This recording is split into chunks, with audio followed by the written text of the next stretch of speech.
बिस्मिल्लाहिर्रहमानिर्रहीम। अस्सलामुअलैकुम। हमारे चैनल में खुशामदीद। हमारे घर के पास एक 60 साल का बाबा अपनी जवान बेटी के साथ एक किराए के मकान में रहता था। उसकी बीवी फौत हो गई थी और उसका कोई बेटा भी नहीं था।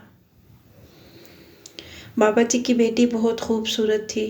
उसकी शादी की उम्र थी, लेकिन जो कोई भी उस लड़की का रिश्ता मांगने जाता तो बाबा जी उसे धिक्के देके घर से निकाल देता।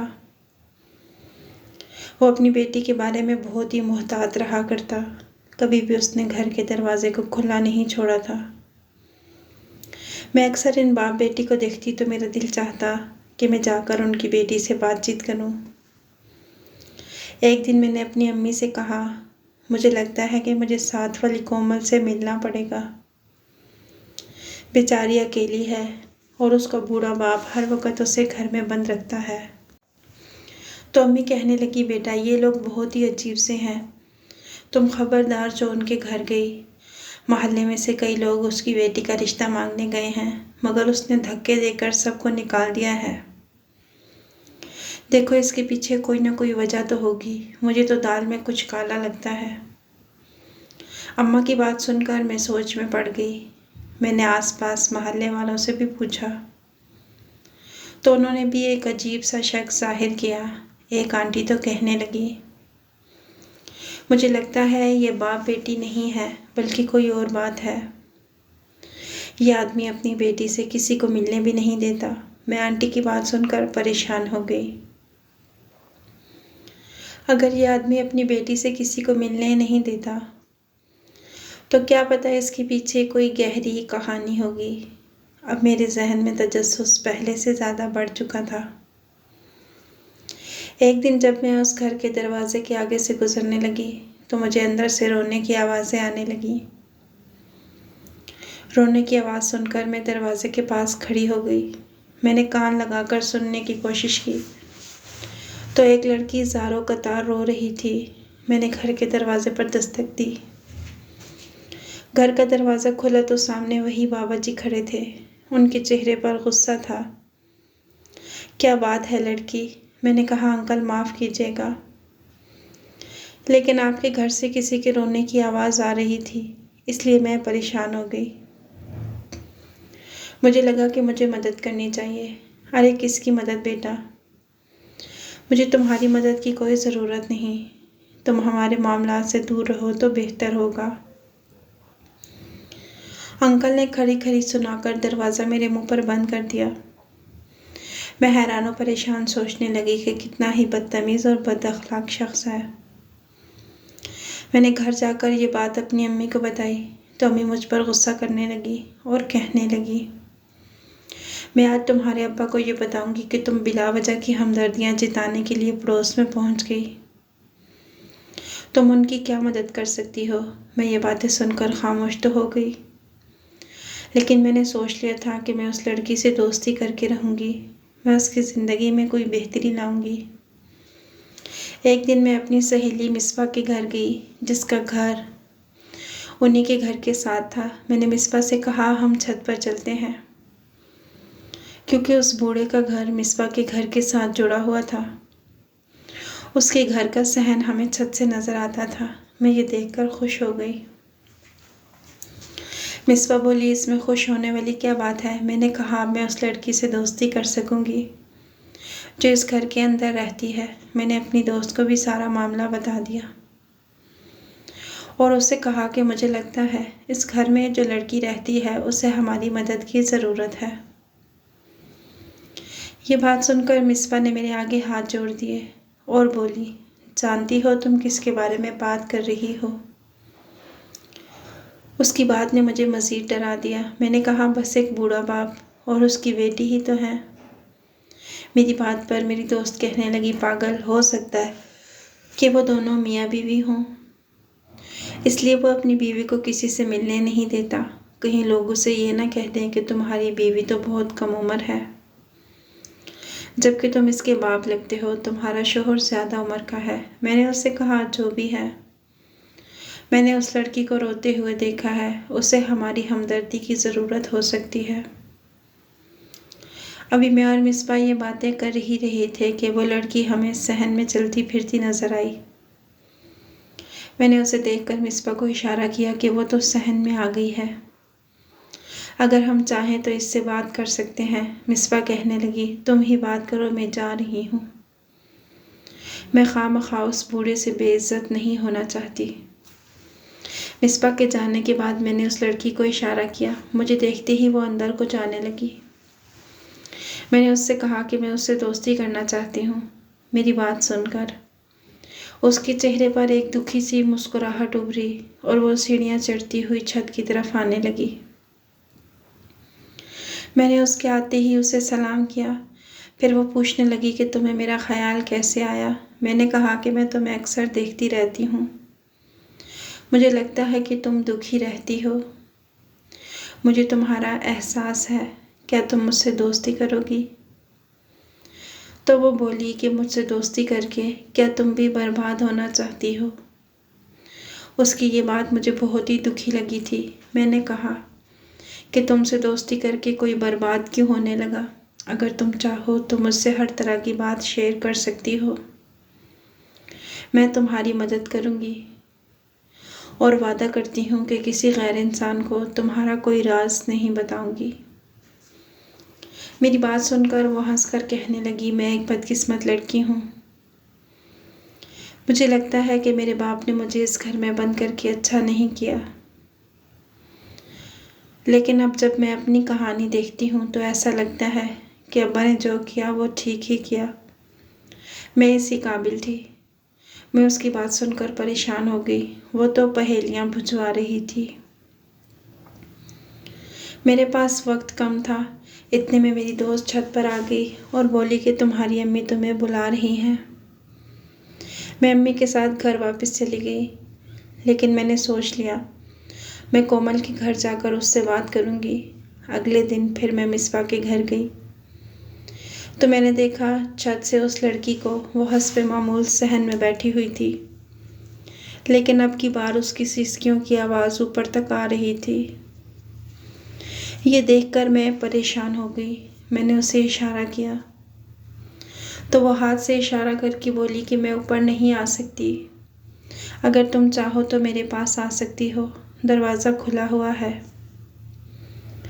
मैं उसके घर चली गई। उसने अपने पेट पर हाथ रखा हुआ था और वो बुरी तरह रो रही थी। क्या हुआ है? क्या तुम्हारे पेट में दर्द है? वो कहने लगी, ये दर्द मेरी मौत के साथ ही ख़त्म होगा। उसकी बात सुनकर मेरी आंखों में भी आंसू आ गए। देखो, दुनिया में हर दर्द का इलाज है। अगर तुम्हें कोई मसला है तो तुम मुझे बता सकती हो। मैं तुम्हारी हर तरह से मदद करने को तैयार हूँ। बस तुम मेरे लिए दुआ करो कि आखिरत में अल्लाह ताला मुझे माफ़ कर दे। वो कहने लगी, मेरा जुर्म बहुत बड़ा है, मेरे बाबा बहुत पाक दामन है। मुझे डर भी लगता है अगर ये बात अब्बा को, मुझे डर लगा कि अगर ये बात मेरी अम्मा को पता चल गई कि मैं यहाँ आई हूँ तो वो मुझसे कितनी खफा होंगी। लेकिन उस लड़की की शक्ल और उसकी दुख भरी बातें सुनकर मैं हैरान रह गई। गरीब से दिखने वाले इस बाप बेटी के पास काफ़ी कुछ था, लेकिन लड़की ने अपने कमरे में बहुत सारे कपड़े रखे हुए थे और इसमें मेहंदी के कपड़े भी थे। वो कहने लगी, ये कपड़े मैं कभी नहीं पहनती। मैंने भी नोट किया कि उसने ख़ुद तो हर वक्त गंदे कपड़े पहने होते थे, लेकिन उसके पास हर तरह के रेशमी जोड़े थे जिन्हें देखकर लगता था कि ये लड़की बहुत ज़्यादा अमीर है। मैंने उससे कहा, अगर तुम्हारे पास इतने अच्छे कपड़े हैं तो तुम उन्हें पहनती क्यों नहीं? मेरी बात सुनकर वो रोने लगी। कहा कि ये फिर कभी बताऊंगी, अगर तुम ले जाना चाहती हो तो ले जाओ, तुम्हें बहुत अच्छे लगेंगे। उसकी बात सुनकर मैं खामोश हो गई। मैं किसी सूरत भी इसके वो कपड़े नहीं लेना चाहती थी, लेकिन इसने बहुत ज़्यादा इसरार किया तो मैंने एक सूट उठा लिया। वो बोली कि तुम इसे ले जाओ और जब मैं मर जाऊं तो मेरे जनाजे पर ज़रूर आना। खुदा का खौफ करो लड़की, तुम्हारी उम्र कितनी है और तुम मरने की बातें कर रही हो। फिर उसने अपने कमरे में रखी एक अलमारी को बड़े एहतियात से खोला। उसमें से एक काले रंग की डायरी निकाली और उसे एक लिफाफे में डालकर मुझे दिया और कहा कि मेरे मरने के बाद ये मेरे अब्बा को दे देना। मैंने मारे तजस्सुस के उससे डायरी ले ली और अपने घर वापस आ गई। उसके पेट में जो दर्द था वो बढ़ता ही जा रहा था। मैं घर वापस आई तो अम्मा ने मेरे हाथ में इतना महंगा जोड़ा देखा तो कहने लगी, बेटी ये तुम कहाँ से लेकर आई हो। मैं अपनी अम्मा से कोई भी बात छुपा नहीं सकती थी, इसलिए मैंने डायरी के अलावा हर बात अपनी अम्मा को बता दी। मेरी अम्मा ने जब ये सुना तो वो अपना सर पकड़कर बैठ गई। बोली कि तुम कितनी बेवकूफ़ हो। मैं तुम्हें जिस बात से मना करती हूँ तुम वही हरकत करती हो। अगर तुम्हारे अब्बा को या हम मोहल्ले वालों को ये बात पता चली तो वो क्या कहेंगे। कल को इस लड़की के साथ कुछ हो गया तो तुम क्या करोगी। वो तो मरने की बातें कर रही है, अगर वो वाकई मर गई तो क्या होगा। अम्मी ने मेरी बातें सुनकर मुझ पर सख्ती से पाबंदी लगा दी कि मैं दोबारा से उसके घर जाने का सोचूं भी नहीं। मैं पछता रही थी कि मैंने अपनी माँ को खामखा इतनी बड़ी बात बता दी, लेकिन मेरे पछताने को ज़्यादा वक्त नहीं गुजरा था। 2 दिन के बाद ही उस घर से मौत की खबर आई। पता चला कि वो लड़की जो अपने बाप के साथ अकेली रहती थी अपने अल्लाह को प्यारी हो गई। ये बात सुनकर हम सब हैरान थे। मोहल्ले वाले भी हैरान थे कि एक जवान लड़की अचानक बिना किसी वजह से मौत के मुंह में कैसे जा सकती है। सब लोगों को लगा कि ये बूढ़ा आदमी ज़रूर किसी न किसी तरह अपनी बेटी की मौत का कसूरवार है, लिहाजा उससे पूछगछ की जानी चाहिए। सब लोग उसके घर में जमा हो गए। मेरे अब्बा भी उसी घर में चले गए। सब लोगों ने उस बूढ़े आदमी से पूछा कि तुमने अपनी बेटी का रिश्ता तय क्यों नहीं किया और इसके मरने की क्या वजह थी। तो बूढ़ा रोने लगा। रो रो कर उसका बुरा हाल था। वो बस यही कह रहा था कि इसकी बेटी खुद किसी से शादी नहीं करना चाहती थी और लोगों के बार बार आने पर मुझे गुस्सा आ जाता था। उसकी मौत की वजह बूढ़ा नहीं बताता था, कहता था मुझे मालूम नहीं। सब लोग उससे ज़बरदस्ती भी नहीं करना चाहते थे, चुनांचे पुलिस को इत्तला की गई। पुलिस को बताया गया कि यहाँ पर एक पुरस्रार मौत वाक़या हुई है। लिहाजा ये बातें सुनकर बूढ़ा बहुत ज़्यादा रोने लगा और बोला कि मैं अपनी बेटी की लाश की बेहुरमती नहीं करने दूंगा। उसकी मौत कुदरती हुई है। मैं इस बारे में कुछ नहीं जानता। काफ़ी अरसे से वो परेशान थी। मुझे नहीं मालूम कि उसकी परेशानी क्या थी। मैंने उससे बहुत बार कहा और उसे डॉक्टर के पास भी लेके गया था। मैं आपको रिपोर्ट दिखाने के लिए भी तैयार हूँ, लेकिन खुदा के लिए मेरी बेटी को थाने और कचहरी वगैरह का हिस्सा मत बनाएं। मेरे अब्बा ने बूढ़े से कहा, आपकी बेटी की लाश का पोस्टमार्टम होगा और इसकी तफ्तीश की जाएगी कि उसकी मौत कैसे वाक़या हुई। कोई भी ऐसा काम नहीं होगा जिससे आपकी बेटी की लाश की बेहुरमती हो। अगर आपको लगता है कि आप बेकसूर हो तो हो सकता है कोई और इसकी मौत की वजह बना हो, लेकिन बिना तहकीक के अपनी बेटी को दफनाने का मतलब ये है कि आप उसे इंसाफ से महरूम कर रहे हैं। ये उसका हक है। सारे मोहल्ले वालों की बातें सुनने के बाद बूढ़ा उनके आगे हाथ जोड़ने लगा, लेकिन किसी ने भी उसकी बात पर यकीन नहीं किया, क्योंकि सबको शक था। वो बहुत ज़्यादा मिन्नतें भी इसलिए कर रहा है क्योंकि मौत में खुद उसका हाथ है। बिलाखिर पोस्टमार्टम के लिए लाश को थाने से अस्पताल पहुंचाया गया। पोस्टमार्टम के दौरान खुदा जाने ऐसा क्या हुआ, जब वो बूढ़ा घर आया तो बहुत मुतमईन था और हैरान भी था। उसके आंसू अब खामोश हो चुके थे, लेकिन किसी को ये नहीं पता था कि पोस्टमार्टम की रिपोर्ट क्या आई है।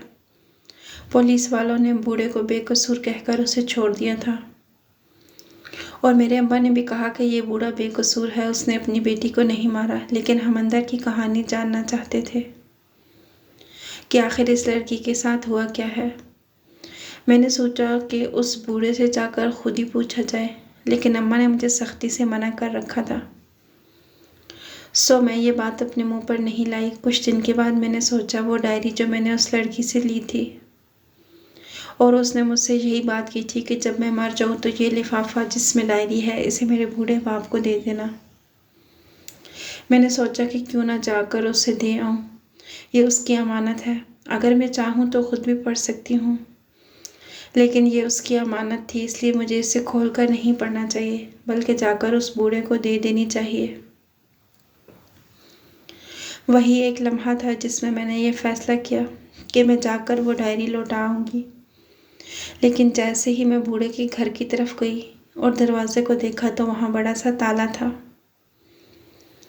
मैंने जब आसपास के लोगों से पूछा तो पता चला ये मकान बूढ़े ने किराए पर लिया हुआ था, और अब वो अपना सारा साजो सामान लेकर यहाँ से चला गया है।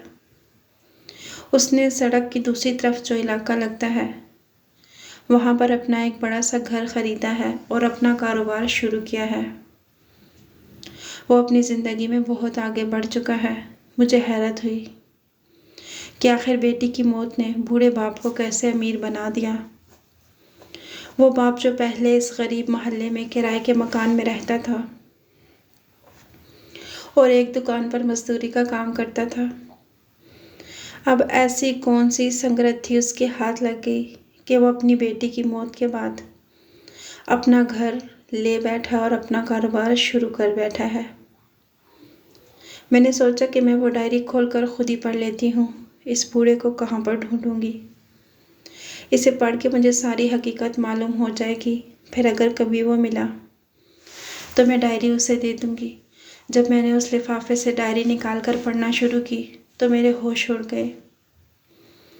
उसमें जो बातें लिखी थीं वो बड़ी ही अजीबोगरीब थी। बूढ़े की बेटी ने आंसुओं से भरी हुई तहरीर लिखी थी, अब्बा जान मुझे माफ़ कर देना। मैंने जो भी किया इसमें गलती मेरी ही थी। इस गुनाह के बाद मैं आपके सामने सर उठाने के काबिल नहीं रही थी। आपकी तरबियत का कोई कसूर नहीं था। अम्मा के मरने के बाद आपने मुझे कभी माँ की कमी नहीं होने दी। मुझे एक लड़के मुज़म्मिल से प्यार हो गया था।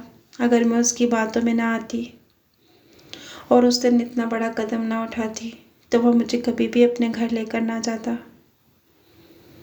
मुज़म्मिल एक बहुत ही अमीर बाप का बेटा था। मैं उसकी बड़ी सी गाड़ी और उसका बंगला देखकर पागल हो गई थी। मुझे लगा कि शायद वो सच में मुझसे मोहब्बत करता है और मुझसे ही शादी करेगा, मगर वो तो मुझे अपने मकसद के लिए इस्तेमाल कर रहा था। मैं मुज़म्मिल को किसी मसीहा से कम नहीं मानती थी, मगर वो मसीहा नहीं, वो तो भेड़िया निकला। मैं एक गरीब बाप की बेटी थी। मैं जब उसके बड़े से घर में दाखिल हुई तो उसने मुझसे यही वादा किया था कि वो मुझे इस घर की बहू बनाएगा, मुझे इस घर की शहज़ादी बनाकर रखेगा। लेकिन वहाँ जाकर मुझे पता चला कि वो तो मेरी इज़्ज़त लूटने के लिए मुझे यहाँ लाया है। मैं अकेली उस लड़के के सामने कुछ नहीं कर सकी थी। मेरी चीखों की आवाज़ किसी ने नहीं सुनी थी। अब मेरे पास कुछ नहीं बचा था। जब मुज़म्मिल अपने मकसद में कामयाब हो गया तो उसने मेरे सामने हीरे की चेन फेंक दी और कहा कि ये तुम्हारा गिफ्ट है।